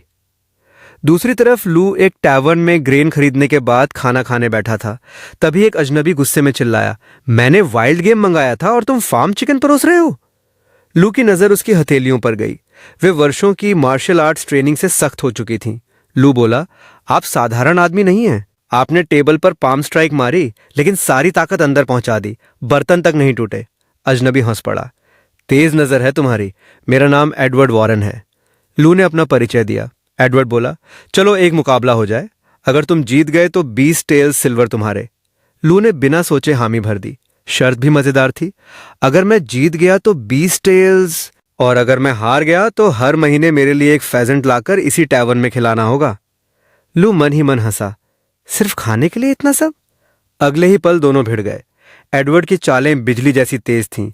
उसने हाफ स्टेप कोलैप्स फिस्ट का वार किया, लेकिन लू ने पूरा दम लगाकर मुकाबला किया। लंबी लड़ाई के बाद लू हार गया। एडवर्ड जोर से हंसा, 1 महीने बाद फिर लड़ेंगे, तब जीत गए तो 100 टैल्स दूंगा। लू ने मुस्कुराकर हाथ बढ़ाया, 3 दिन में फेजेंट लेकर आऊंगा। एडवर्ड खुश होकर बोला, आज से तुम मेरे दोस्त हो। टैवर्न से निकलते समय लू की नजर एक पुराने नक्शे पर पड़ी। वो बिल्कुल उसी ट्रेजर मैप जैसा था जो उसे गुफा में मिला था। दुकानदार ने कहा, यहां सवाल नहीं पूछे जाते, खरीदना है तो 10 टैल्स। लू तुरंत समझ गया, ये बूढ़ा लोमड़ी है, ये नक्शा चाह रहा है। असली मकसद बाकी मैप होल्डर्स को बाहर निकालना है। आगे बढ़ते ही वो एक गुप्त वेपन शॉप पहुंचा। दुकानदार ने स्काई आयरन से बना एक अद्भुत बो फ्रेम दिखाया। इसे बनाने में 30 साल लगे, हल्का भी है और कभी टूटेगा नहीं। लू उसे देखते ही समझ गया कि यह अनमोल है। दुकानदार बोला, बो स्ट्रिंग के साथ 100 टाइल्स। लू ने दाम सुनकर भौहें चढ़ाईं। तभी दुकानदार मुस्कुराया, असल में ये मैजिस्ट्रेट रिचर्ड स्टोन का वेलकम गिफ्ट है, लेकिन एक और गिफ्ट भी है। तभी एक खूबसूरत लड़की सामने आई। मेरा नाम बेला रीड है, मैं रिचर्ड स्टोन की स्लेव हूं। उन्होंने मुझे आपकी सेवा के लिए भेजा है और आपकी निगरानी करने के लिए भी। लू ने हंसकर पूछा, इतनी ईमानदारी क्यों? बेला ने सिर झुका लिया, मैं सिर्फ जिंदा रहना चाहती हूं, झूठ बोलकर दोनों तरफ दुश्मन नहीं बनाना चाहती। लू ने कुछ पल उसे देखा, फिर बोला, सस्ता कोल दिला सकती हो? बेला ने तुरंत जवाब दिया, ब्लैक मार्केट से कम 30% सस्ता, और रिचर्ड स्टोन के बारे में जो जानना चाहें वो भी पता कर सकती हूं। लू मुस्कुराया, ठीक है, बो फ्रेम भी लूंगा और तुम भी मेरे साथ चलोगी। रास्ते में बेला ने पूछा, डर नहीं लगता? मैं रिचर्ड स्टोन की भेजी हुई हूं। लू ने जवाब दिया, डर तो लगता है, लेकिन उससे भी ज्यादा डर बेकार इंसान बनने से लगता है, जिसकी कोई कीमत नहीं होती, उसकी मौत पर कोई ध्यान भी नहीं देता। बेला पहली बार किसी को देखकर भावुक हो गई। आप पहले इंसान हैं जिसने मुझे इंसान समझा। घर पहुंचते ही सोफिया ने हंसते हुए कहा, बॉस, लगता है रास्तों पर लड़कियां उगती हैं, पहले डेजी, अब बेला। बेला ने सम्मान से झुककर प्रणाम किया। सोफिया ने बिना किसी जलन के उसका हाथ पकड़ लिया, अब तुम भी परिवार हो। सेरेना ने धीरे से लू के कान में कहा, यह साधारण मेड नहीं है, इसकी चाल, इसकी नजर, सब अलग है। लू मुस्कुराया, मुझे पता है, इसलिए तो इसे घर लाया हूं। अगले दिन शिकार के दौरान लू ने अपने बीस्ट मास्टरी की मदद से एक विशाल भेड़िए को वश में कर लिया। उसने उसका नाम ब्रूनो रखा। ब्रूनो तुरंत सबकी बात समझने लगा और लू के इशारे पर घर की रखवाली करने लगा। शाम को लू एडवर्ड वॉरेन के लिए फेजेंट लेकर टैवर्न पहुंचा। एडवर्ड खाते ही खुश हो गया। अगर और भी स्वादिष्ट बना सकते हो तो जो चाहिए बता देना, पैसे की चिंता मत करना। लू हंस पड़ा, तो फिर कभी मेरे घर आकर खाना खाइए, ट्विनब्रुक विलेज का आखिरी घर मेरा है। एडवर्ड ने अफसोस से कहा, आज नहीं, लेकिन किसी दिन जरूर आऊंगा। एडवर्ड के जाते ही सेरेना फुसफुसाई, बॉस, वो आदमी ड्यूक वॉरेन से हूबहू मिलता है। लू ने शांत स्वर में कहा, मुझे पहले से शक था, लेकिन ये बात किसी को मत बताना। रात को अकेले खड़े होकर लू ने अपनी जेब से ट्रेजर मैप का टुकड़ा निकाला और धीमे से मुस्कुराया। रिचर्ड स्टोन, जिस चीज को ढूंढने में तुमने पूरी जिंदगी लगा दी वो अब मेरे हाथ में है, और असली खेल अब शुरू होगा। ट्विनब्रुक विलेज में ग्रेन टैक्स वसूला जा रहा था। एक अधिकारी गुस्से से चिल्लाया, अरे किसान, ड्यूक वॉरेन के ग्रेन टैक्स में चोरी करने की हिम्मत कैसे हुई? ये 2 बुशल्स नहीं, सिर्फ 1.5 बुशल है। क्या बगावत करोगे? बेचारा किसान कांपते हुए बोला, सर, मैंने घर पर पूरा नापा था, दया कीजिए। तभी लू आगे बढ़ा, इतनी बेइज्जती करने की जरूरत नहीं है, थोड़ा समय दे दीजिए। अधिकारी गुर्राया, तू कौन होता है बीच में बोलने वाला? लू शांत रहा, मेरा नाम लूक कार्टर है, मैं भी ट्विनब्रुक विलेज से हूं और अपना ग्रेन टैक्स देने आया हूं। अधिकारी ने उसे धक्का देकर कहा, अपना काम कर। तभी बर्फ से ढकी सड़क पर एक आदमी घोड़े से उतरा। माफ करना, देर हो गई, रास्ते में भारी बर्फ थी। अधिकारी चिल्लाया, तू कौन है? वो मुस्कुराया, मैं यहां का नहीं हूं, लेकिन समस्या गांव के तराजू में नहीं, तुम्हारे तराजू में है। उसने विलेज चीफ साइमन ग्रांट से कहा, गांव वाला 100 पाउंड का वेट लाओ। दोनों तराजू मिलते ही सच सामने आ गया। अधिकारियों का वेट असली से हल्का था और उसी से लोगों से ज्यादा ग्रेन वसूला जा रहा था। अधिकारी घबराकर चिल्लाया, इसे पकड़ लो। तभी वो आदमी अपनी पहचान बताते हुए गर्जा, मैं वॉरशायर का इंस्पेक्टर जनरल हूं, किसने तुम्हें लोगों को लूटने की इजाजत दी? अधिकारी घुटनों पर गिर पड़ा, मुझे माफ कर दीजिए, मैजिस्ट्रेट रिचर्ड स्टोन के आदेश थे। उन्होंने कहा था कि इस साल फसल अच्छी हुई है, इसलिए 10% अतिरिक्त ग्रेन लेना है। इंस्पेक्टर जनरल का चेहरा सख्त हो गया। जाकर रिचर्ड स्टोन से कहो, मैं ट्विनब्रुक विलेज में उसका इंतजार कर रहा हूं, अगर वो नहीं आया तो अपनी नौकरी भूल जाए। उसने पूरे गांव की तरफ देखकर घोषणा की, आज का ग्रेन टैक्स रद्द किया जाता है, पहले जांच होगी, अपना ग्रेन वापस घर ले जाओ। पूरा गांव खुशी से झूम उठा। इंस्पेक्टर जनरल ने हंसते हुए लू से कहा, ब्रदर लूक, मैंने आज तुम्हारी जान बचा ली, अब एक एहसान तो बनता है। लू मुस्कुराया, आपने मेरी जान नहीं बचाई, आपने अपनी रेपुटेशन बचाई है। ड्यूक वॉरेन को अभी पैसे से ज्यादा अच्छी छवि की जरूरत है। इंस्पेक्टर जनरल ठहाका मारकर हंसा, तुमने मुझे पकड़ लिया, तुमसे दोस्ती करना भी मुश्किल है। वो लू के घर पहुंचा। सीक्रेट ब्रेस्ड पोर्क खाते ही उसकी आंखें चमक उठीं। कमाल, ये तो मुंह में घुल जाता है। खाना खाते खाते लू ने पूछा, ट्विनब्रुक विलेज के पीछे सॉर्ड्स एज माउंटेन की जमीन क्या ड्यूक वॉरेन की है? इंस्पेक्टर जनरल बोला, शायद, रिकॉर्ड देखना पड़ेगा, खरीदना चाहते हो? लू ने सिर हिलाया, पूरा पहाड़ नहीं, बस गांव के उत्तर की जमीन चाहिए ताकि अपना मैनर बना सकूं। उसने वादा किया, मैं पता करवाता हूं। उधर रिचर्ड स्टोन इंस्पेक्टर जनरल के सामने पहुंचा और घुटनों पर बैठ गया। मैं देर से आया, दंड स्वीकार है। इंस्पेक्टर जनरल गरजा, लोगों का ग्रेन लूटने की हिम्मत कैसे हुई? रिचर्ड ने बिना घबराए जवाब दिया, मैंने सिर्फ वॉरेन मैनर के आदेश माने। इंस्पेक्टर जनरल ने पूछा, आदेश का लिखित प्रमाण कहाँ है? रिचर्ड शांत रहा, ऐसी चीजों के कागज नहीं होते, अगर होते तो मैनर ही मुश्किल में पड़ जाता। इंस्पेक्टर जनरल कुछ पल उसे देखता रहा, फिर बोला, ठीक है, जितना ग्रेन 80 पाउंड के वेट से लिया गया उसकी भरपाई तुम अपनी जेब से करोगे, बाकी अतिरिक्त ग्रेन जनता को लौटाओ। रिचर्ड ने तुरंत सिर झुका दिया। उसकी चालाकी देखकर इंस्पेक्टर जनरल भी प्रभावित हो गया। तुम इतने सालों से ईमानदारी से काम कर रहे हो, तुम्हें असिस्टेंट प्रीफेक्ट बना देना चाहिए। लेकिन रिचर्ड ने विनम्रता से मना कर दिया, रिवरफील्ड काउंटी को अभी मेरी जरूरत है। इंस्पेक्टर जनरल बाहर निकलते हुए मन ही मन बोला, क्या चालाक लोमड़ी है। फिर उसने लू की तरफ देखा और मुस्कुराया, और तुम तो एक हंटर हो, लेकिन बहुत खतरनाक हंटर। लू ने कुछ नहीं कहा। इंस्पेक्टर जनरल हंस पड़ा, बहुत कम लोग मुझे समझ पाते हैं, तुम उनमें से एक हो। कुछ दिन बाद लू अपने साथियों के साथ पहाड़ पर शिकार कर रहा था कि अचानक बेल्ला बोली, मास्टर, सामने ओकिज विलेज का हंटिंग पार्टी है। लू ने गौर से देखा, वे ट्रायंगल फॉर्मेशन बना रहे हैं, तैयारी पूरी है। बेल्ला घबरा गई, संख्या में हमसे ज्यादा हैं, क्या पीछे हट जाएं? लू ने चारों तरफ नजर दौड़ाई, अब देर हो चुकी है, वे हमें घेर चुके हैं। ओकिज विलेज का नेता चिल्लाया, आज तुम्हें हमारे खिलाफ जाने की कीमत चुकानी पड़ेगी। लू ने आखिरी बार समझाने की कोशिश की, बैठकर बात कर लेते हैं। जवाब में दर्जनों तीर उसकी तरफ उड़ पड़े। लड़ाई शुरू होते ही लू ने एक आदमी को मार गिराया। सामने वाले चीख पड़े, तूने उसे मार दिया? लू की आंखें ठंडी हो गईं। तुम मुझे मार सकते हो, लेकिन मैं तुम्हें नहीं। फिर उसने चेतावनी दी, अभी भी लौट जाओ, वरना पछताओगे। लेकिन जवाब में फिर तीरों की बारिश हुई। तभी लू की नजर एक तीर पर गई। वो चौंक उठा, ये ओकिज विलेज का तीर तो है, लेकिन इसे खास दवा में भिगोया गया है, इसकी रेंज ज्यादा है, इसका मतलब। उसकी आंखें सिकुड़ गईं। भीड़ में कोई और छिपा है जो ओकिज का इस्तेमाल करके मुझे मारना चाहता है। उसने तुरंत बेल्ला और बाकी साथियों से कहा, उस घाटी से नीचे उतर जाओ, पीछे मुड़कर मत देखना, अब मैं तुम्हारी रक्षा नहीं कर पाऊंगा। बेला ने सिर हिला दिया। अगर मैं भाग गई तो आपकी शिष्या कहलाने लायक नहीं रहूंगी, चाहे जान चली जाए, मैं साथ लड़ूंगी। तभी अचानक जंगल में भेड़ियों की डरावनी हुआ गूंज उठी। एक शिकारी चिल्लाया, वुल्फ किंग! लू ने तुरंत समझ लिया कि किसी ने लाल रंग का विशेष तरल फैलाकर भेड़ियों को यहां खींचा है। ओकिज विलेज का नेता घबराकर बोला, लूक, अभी हमारी दुश्मनी छोड़ देते हैं, पहले वुल्फ किंग को मिलकर मारते हैं, बाद में शिकार बांट लेंगे। लू ने बिना सोचे जवाब दिया, मुझे मंजूर नहीं। नेता हंस पड़ा, अब वुल्फ किंग तुम्हें जिंदा नहीं छोड़ेगा।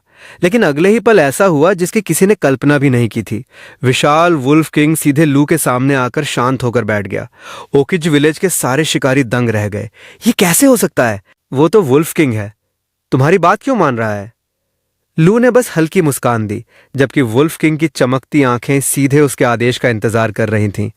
वुल्फ किंग के सामने घुटनों पर गिरकर ओकिज विलेज का नेता कांपती आवाज में बोला, लूक, हमसे गलती हो गई, हमें माफ कर दो। आज के बाद पूरा ओकिज विलेज तुम्हारे आदेश मानेगा। लू ठंडी हंसी हंसा, अभी कुछ देर पहले तो मुझे मारने की कसम खा रहे थे, अगर जड़ छोड़ दूं तो खरपतवार फिर उगाएगी। मौत सामने देखकर वो आदमी घबरा गया। मेरे पास एक राज है, स्वॉर्ड्स एज माउंटेन के खजाने का राज। लू की आंखें सिकुड़ गईं। अगर वो राज तुम्हारी जान के लायक हुआ तभी बचोगे, वो आदमी बोला। मैं सिर्फ तुम्हें अकेले बताऊंगा। लू जैसे ही थोड़ा झुका, उसने छिपा हुआ खंजर निकालकर वार कर दिया, लेकिन लू पहले से तैयार था। वार खाली गया और अगले ही पल वो आदमी वहीं ढेर हो गया। बाकी शिकारी डरकर भागने लगे। लू ने शांत स्वर में कहा, शिकार जारी रखो, ऐसा दिखाओ जैसे हम यहां कभी आए ही नहीं, बाकी काम भेड़िए कर देंगे। बाद में लू फिर आंट वेंडी के घर पहुंचा। उसने सहजता से कहा, आज पहाड़ पर एक तीरंदाज मिला, छिपकर हमला कर रहा था। उसकी निशानेबाजी और छिपने का तरीका बहुत जाना पहचाना लगा। क्या तुम किसी ऐसे इंसान को जानती हो? वेंडी ने तुरंत कहा, ट्विन ब्रुक में ऐसा कोई नहीं है, शायद तुमने कोई दुश्मन बना लिया होगा। लू मुस्कुराया, मैंने तो ये भी नहीं कहा कि वो मुझे मारना चाहता था, फिर तुम इतनी जल्दी उस नतीजे पर कैसे पहुंच गई? वेंडी कुछ पल चुप रही। लू ने सीधा सवाल किया, क्या वो तीरंदाज तुम थे? या यूं कहूं, क्या इतने साल औरत बनकर रहने के बाद तुम भूल गए हो कि तुम एक असैसिन भी थे? तभी जैनी अंदर आ गई। वो लू के लिए अपने हाथों से सिले हुए नए जूते लाई थी। पिछली बार देखा था आपके जूते बहुत घिस गए थे, इसलिए रात भर जाग कर ये बनाए हैं। लू ने जूते हाथ में लिए। मैं इनका मजाक नहीं उड़ाऊंगा, ये दिल से बनाए गए हैं। वेंडी ने जैनी को बाहर भेज दिया। दोनों अकेले रह गए। कुछ पल बाद वेंडी ने गहरी सांस ली। तुम सही थे, पहाड़ पर हमला मैंने ही किया था, मैं सिर्फ तुम्हारी परीक्षा लेना चाहता था। जैनी का दिल अब पूरी तरह तुम्हारे पास है, इसलिए जानना चाहता था कि तुम उसके लायक हो या नहीं। लू ने पूछा, तुम असल में हो कौन? वेंडी मुस्कुराया, मैं बस एक साधारण इंसान हूं और साधारण ही रहना चाहता हूं। फिर उसने बिल्कुल सपाट आवाज में कहा, 3 दिन बाद मैं मर जाऊंगा। लू चौंक गया। वेंडी बोला, यह बीमारी नहीं, मेरा अपना फैसला है, यही सबसे अच्छा अंत होगा। लू कुछ नहीं बोला, लेकिन उसके मन में शक और गहरा हो गया। अगले दिन वो अकेला जंगल में टाइगर का शिकार करने निकला। उसे विशाल पंजों के निशान मिले। कम से कम 400 पाउंड का टाइगर है। कुछ दूर उसे एक गुफा मिली। बाहर छोटे टाइगर कब्स खेल रहे थे। अंदर से सड़ी हुई गंध आ रही थी। लू सावधानी से अंदर गया तो देखा कि दोनों बड़े टाइगर्स मर चुके थे, शायद घायल होकर वापस आए थे और फिर उठ नहीं सके। लू ने छोटे क्यूब को गोद में उठाया। अगर तुम्हें यहीं छोड़ दिया तो दूसरे जानवर तुम्हें मार देंगे, मेरे साथ चलो। उसने उसे खाना खिलाया और मुस्कुराकर कहा, बड़े होकर अपने माँ बाप जितने ताकतवर बनना, फिर कोई तुम्हें तंग नहीं करेगा। आज से तुम्हारा नाम बाउंसर है। क्यूब खुशी से उसके पीछे पीछे चल पड़ा। गुफा के सबसे अंदर लू की नजर एक और पत्थर के डिब्बे पर गई। उसने खोला तो उसकी सांस रुक गई। अंदर ट्रेजर मैप का दूसरा असली टुकड़ा रखा था। लू धीरे से बोला, अब मेरे पास 2 असली मैप पीसेस हैं, पता नहीं रिचर्ड स्टोन के पास कितने होंगे। उसने उसी गुफा को अपना गुप्त अड्डा बना लिया। बाउंसर, आज से यह हमारा सीक्रेट बेस होगा। वापस घर आकर उसने बेला को नक्शा दिखाया। बेला की आंखें फैल गईं। मैंने ऐसा नक्शा ब्लैक मार्केट में देखा है, क्योंकि वे रिचर्ड स्टोन के लोग बेचते थे। फिर उसने पूरा सच बताया। रिचर्ड स्टोन सालों से रिवरफील्ड काउंटी नहीं छोड़ता, क्योंकि वो मैग्नस क्रिम्सन के खजाने की तलाश में है। असली खजाना 9 मैप पीसेस में बंटा हुआ है। ब्लैक मार्केट वाले नकली नक्शे सिर्फ जाल हैं। जो भी असली नक्शा लेकर सामने आता है रिचर्ड उसे मरवा देता है। लू की आंखों में चमक आ गई। तो वो असली मालिक का इंतजार कर रहा है? बेला ने सिर हिलाया। हाँ, और उसके पास एक मास्टर फाइटर भी है जो उसके सारे गंदे काम करता है। लू कुछ देर सोचता रहा, फिर अचानक मुस्कुराया। अगर मैं ये दोनों असली मैप्स बेच दूं तो? बेला हैरान रह गई। इतनी मेहनत से पाए हैं? लू हंसा। इन्हें अपने पास रखूंगा तो रिचर्ड मेरे पीछे आएगा। अगर इन्हें बेच दूं तो सारे लालची क्लैन और गैंग एक दूसरे के पीछे पड़ जाएंगे। रिचर्ड भी उन्हीं से लड़ता रहेगा और मैं आराम से तमाशा देखूंगा। बेला की आंखों में प्रशंसा भर गई। कमाल की चाल है। लू ने पूछा, कितनी कीमत रखनी चाहिए? बेला ने बिना झिझक जवाब दिया, कम से कम 50,000 सिल्वर। लू की आंखें फैल गईं। इतना? बेला मुस्कुराई। मैग्नस क्रिम्सन का खजाना पूरी दुनिया जानती है। 50,000 सिल्वर तो सिर्फ एंट्री फी है। सही खरीदार मिला तो इससे भी कई गुना ज्यादा मिलेगा। लू ने दोनों नक्शे उसके हाथ में रख दिए। ये काम तुम्हारे हवाले। बेला घबरा गई। इतने बड़े सौदे की जिम्मेदारी मुझे? लू ने मुस्कुराकर कहा, तुम खुद को साबित करना चाहती थी। ये मौका है। मैं तुम पर उतना ही भरोसा करता हूं जितना खुद पर। बेला की आंखें नम हो गईं। मैं आपका भरोसा कभी नहीं तोड़ूंगी। तभी एडवर्ड वॉरेन का चीफ स्टूवर्ड हमेशा की तरह बिना बुलाए खाने की खुशबू सूंघता हुआ आ पहुंचा। लू हंस पड़ा। फिर आ गए? वो मुस्कुराया। खाना तो बहाना है, असली खबर लाया हूं। स्वॉर्ड्स एज माउंटेन तुम्हारा हो सकता है, लेकिन एक शर्त है। लू की मुस्कान गायब हो गई। उसे एहसास हो गया कि अब खेल सिर्फ ट्रेजर का नहीं, पूरी वॉरशायर की किस्मत का होने वाला था। चीफ स्टूवर्ड ने गहरी सांस लेकर कहा, ड्यूक वॉरेन ने जवाब भेजा है। अगर तुम रेडस्टोन काउंटी की बंजर जमीन को सिर्फ 6 महीने में 20 लाख एकड़ उपजाऊ खेत में बदल दो तो स्वॉर्ड्स एज माउंटेन हमेशा के लिए तुम्हारा होगा। लू कुछ पल चुप रहा। बस इतनी सी शर्त? स्टूवर्ड ने कागज उसके सामने रख दिया। शुरुआत के लिए मैनर तुम्हें 10,000 टेल्स सिल्वर देगा। बेला तुरंत बोली, बॉस ये साफ जाल है।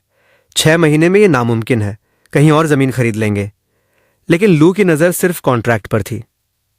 अगर सफल हुआ तो स्वॉर्ड्स एज माउंटेन मेरा, अगर असफल हुआ तो सब खत्म। उसने बिना हिचक दस्तखत कर दिए। अगले ही दिन वो रेडस्टोन काउंटी पहुंचा। चारों तरफ लाल पत्थरों से भरा वीरान मैदान फैला था। सबने उसे बेकार जमीन समझा, लेकिन लू एक पत्थर उठाकर देर तक देखता रहा। रंग, बनावट, ये साधारण रेड सैंडस्टोन नहीं है, इसके अंदर कुछ छिपा है।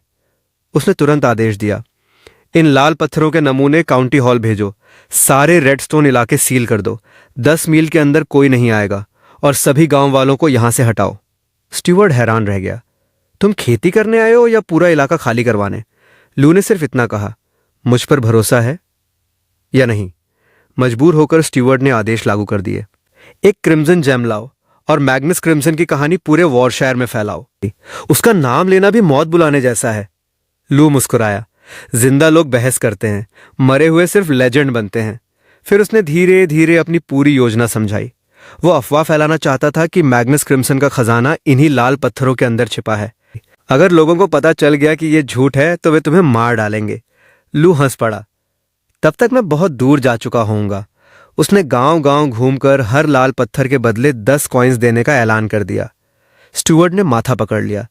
तुम्हें एक साथ स्वॉर्ड्स एज माउंटेन, लाल पत्थर और पैसा, सब चाहिए? लू ने मुस्कुराकर कहा, और तुम्हें? स्टूवर्ड तुरंत बोला, मैं भी निवेश करूंगा। मेरे पास 8,000 टैल सिल्वर हैं। दोनों में मुनाफे को लेकर लंबी बहस हुई। आखिर 70-30 की साझेदारी तय हुई। तभी स्टूवर्ड ने मुस्कुराकर एक और तोहफा दिया। ये क्लारा वुड है, मैनर में पली बढ़ी है। आज से तुम्हारी स्टूवर्ड होगी। क्लारा ने आदर से सिर झुका दिया। लू बोला, मेरे साथ रहो। जल्द ही यहां पूरी वॉरशायर की सबसे बड़ी वर्कशॉप बनेगी। उसके दिमाग में अब सिर्फ खेती नहीं, बल्कि इन लाल पत्थरों के अंदर छिपी असली दौलत घूम रही थी। कुछ ही दिनों में अफवाह आग की तरह फैल गई। लोग कहने लगे कि मैग्नस क्रिम्सन ने इन्हीं पत्थरों में अपना खजाना छिपाया था। देखते ही देखते पूरा रेडस्टोन काउंटी लाल पत्थर खोदने में जुट गया। काउंटी हॉल के बाहर भीड़ लग गई। लोग चिल्लाने लगे, हमें भी पत्थर बेचने हैं। लू बाहर आया और बोला, सरकार हर लाल पत्थर खरीदेगी, लेकिन सिर्फ रेडस्टोन काउंटी वालों से। हर परिवार की सीमा तय होगी। लोग पहले हैरान हुए, फिर और भी तेजी से पत्थर खोदने लगे। स्टूवर्ट धीरे से बोला, कमाल है, लोग खुद ही पूरी जमीन खोद रहे हैं। लू मुस्कुराया। इसे स्कार्सिटी मार्केटिंग कहते हैं। स्टूवर्ट ने पूछा, लेकिन हमारे पास तो सिर्फ 10,000 टेल्स हैं। इतने लोगों को पैसे कैसे दोगे? लू हंस पड़ा। अभी नहीं देंगे, कह देंगे कि रॉयल फंड्स रास्ते में हैं। पहले लोग पूरी जमीन खोदेंगे, फिर खेत तैयार होंगे, अगले साल फसल उगेगी और तब किसी को इन पत्थरों की याद भी नहीं रहेगी। धीरे धीरे पूरा इलाका खुद गया। बच्चे तक लाल पत्थर बटोरने लगे। ये देखकर लू ने तुरंत नया नियम बना दिया। 12 साल से छोटे बच्चे काम नहीं करेंगे। हर परिवार की रोज की सीमा तय होगी। हमें जमीन चाहिए, मजदूर नहीं खोने। कुराकर कहा, कभी तुम बहुत कठोर लगते हो और कभी इतने दयालु। लू ने सिर हिलाया। ये दया नहीं, रिसोर्स मैनेजमेंट है। कुछ ही महीनों में योजना उम्मीद से भी तेज चलने लगी। अगर यही रफ्तार रही तो 1 महीने में ऊपर की सारी जमीन साफ हो जाएगी। फिर गहरी जुताई शुरू होगी और 3 महीने में स्प्रिंग प्लांटिंग के लिए सब तैयार होगा। लू दूर स्वॉर्ड्स एज माउंटेन की तरफ देखकर बोला, बस वही दिन चाहिए जब वो पहाड़ मेरा होगा। तभी मैनर से एक घुड़सवार दल आया। आगे खड़ी लड़की ने मुस्कुराकर कहा, सुना है तुम बहुत बड़े हंटर हो, मेरे साथ शिकार की प्रतियोगिता करोगे? स्टुअर्ट ने परिचय कराया। ये एमिली, ड्यूक वॉरेन की सबसे चहेती बेटी हैं। एमिली ने ठंडी नजर से लू को देखा। रेडस्टोन काउंटी में जो कर रहे हो, फादर ड्यूक सब जानते हैं। अगर तुम्हारी वजह से दंगा हुआ तो? लू शांत रहा। क्या अभी दंगा हुआ? एमिली चुप हो गई, लेकिन उसके भाई ने चेतावनी दी। एमिली फादर की सबसे प्यारी बेटी है। अगर उसे नाराज किया तो स्वॉर्ड्स एज माउंटेन भूल जाना। लू ने मुस्कुराकर जवाब दिया, हमारे बीच कॉन्ट्रैक्ट है। भाई हंसा, मेरे पिता ड्यूक हैं, उनका एक शब्द कॉन्ट्रैक्ट से बड़ा है। लू ने बहस बढ़ाना ठीक नहीं समझा और शिकार पर चल पड़ा। जंगल में अचानक एमिली चीख उठी, सांप! झाड़ियों में एक सांप सर्दी की वजह से बेहोश पड़ा था। लू बोला, ये हाइबरनेशन में है, चुपचाप निकल चलते हैं। लेकिन एमिली डर के मारे खड़ी भी नहीं हो पा रही थी। मेरे पैर नहीं चल रहे। लू ने आह भरकर उसे अपनी पीठ पर उठा लिया। पीछे से उसका भाई गुस्से में चिल्लाया, मेरी बहन को नीचे उतारो, लड़के लड़कियों को इस तरह छूना मना है। लू ने बिना पीछे देखे जवाब दिया, तुम्हारी बहन के पैर जवाब दे चुके हैं, उसे गिराकर छोड़ दूं क्या? भाई ने आखिरी चेतावनी दी, कोई गलत ख्याल मत लाना। लू हल्का मुस्कुराया, वो अभी सिर्फ एक बच्ची है। लेकिन एमिली के चेहरे पर उभरती हल्की मुस्कान बता रही थी कि शायद ये मुलाकात आगे चलकर सिर्फ एक साधारण शिकार यात्रा नहीं रहने वाली थी। सिस्टम अचानक चमका। बेसिक हॉर्समैनशिप, बेसिक हिप्नोसिस और बेसिक गैम्बलिंग एक साथ अनलॉक हो गए। क्या हुआ, आज कुछ अलग लग रहे हो? लू ने सहजता से कहा, कुछ नहीं, बस मौसम अच्छा है। के हाथ में एक दस्तावेज रखा। फादर ड्यूक ने भेजा है। आज से स्वॉर्ड्स एज माउंटेन हमेशा के लिए तुम्हारी संपत्ति है। सरकार भी इसमें दखल नहीं देगी। कागज देखते ही लू कुछ पल चुप रह गया। पिछले जीवन में वो पूरी दुनिया में भटकता रहा था, लेकिन कभी उसका अपना घर नहीं था। आज पहली बार उसके पास सचमुच अपना घर था। अगले ही दिन पहाड़ पर मैनर का निर्माण शुरू हो गया। लू ने आदेश दिया, नींव मजबूत बनाओ। दोपहर के खाने में बड़ा बर्तन भरकर मीट स्ट्यू और ढेर सारी नूडल्स बनाओ। लोग अच्छा खाएंगे तभी पूरी ताकत से काम करेंगे। बेला मुस्कुराई, बॉस आप बहुत दयालु हैं, लेकिन मेरे पिता कहते थे कि लोगों को एक साथ सब मत दो, थोड़ा थोड़ा बढ़ाओ ताकि उन्हें लगे कि उनकी जिंदगी हर दिन बेहतर हो रही है। तभी वे सच्चे दिल से तुम्हारे साथ रहेंगे। लू हंस पड़ा, तो आज से किचन तुम्हारे हवाले। कुछ देर बाद सेरेना ने उसे एक सामान देकर कहा, इसे ओल्ड मास्टर रीड तक पहुंचा देना। लू जब उनके टूटे फूटे घर पहुंचा तो बूढ़ा हंसते हुए बोला, अगर मैं इतना प्रभावशाली हूं तो पहले मेरा घर ही ठीक करवा दो। फिर उसने लू को कलम पकड़ा दी, कुछ लिखो जो मन में आए। लू ने बिना सोचे लिख दिया, पहाड़ की ऊंचाई मायने नहीं रखती, उसे अमर बनाते हैं उसके इमॉर्टल्स। नदी की गहराई मायने नहीं रखती, उसे पवित्र बनाता है उसका ड्रैगन। ये कमरा भले साधारण हो, लेकिन मेरे सद्गुण इसे सुगंधित बनाते हैं। इसके बाद वो रुक गया। ओल्ड मास्टर रीड घबरा गए। आगे? लू ने कंधे उचका दिए। अभी बस इतना ही सूझा। बूढ़ा लगभग रो पड़ा, इतनी महान रचना अधूरी कैसे छोड़ सकते हो? लू मुस्कुराकर वहां से निकल गया, लेकिन मुसीबत यहीं से शुरू हुई। ओल्ड मास्टर रीड और उनके मित्र ओल्ड मास्टर बेल सीधे ट्विनब्रुक विलेज पहुंच गए। जब तक कविता पूरी नहीं होगी हम यहीं बैठेंगे। दोनों सचमुच उसके घर के बाहर धरने पर बैठ गए। पूरा गांव तमाशा देखने लगा। तभी सेरेना आगे आई। ग्रैंडपा रीड, ग्रैंडपा बेल, मेरे पति कोर्ट पॉलिटिक्स से दूर रहना चाहते हैं।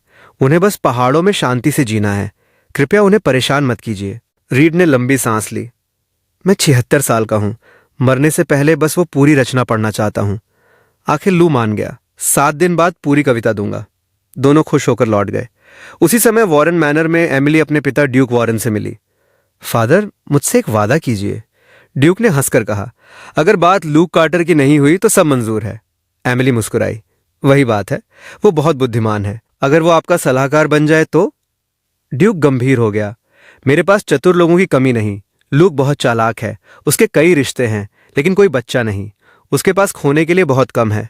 ऐसे लोग सबसे खतरनाक होते हैं। एमिली ने तुरंत कहा, मैं उसे राजनीति में नहीं लाना चाहती। मैं सिर्फ उससे हंटिंग सीखना चाहती हूँ। उसने ब्लैक बेयर, टाइगर कब और 2 वुल्फ्स तक को अपना बना लिया है। ड्यूक ने अपने स्टीवर्ड को बुलाया।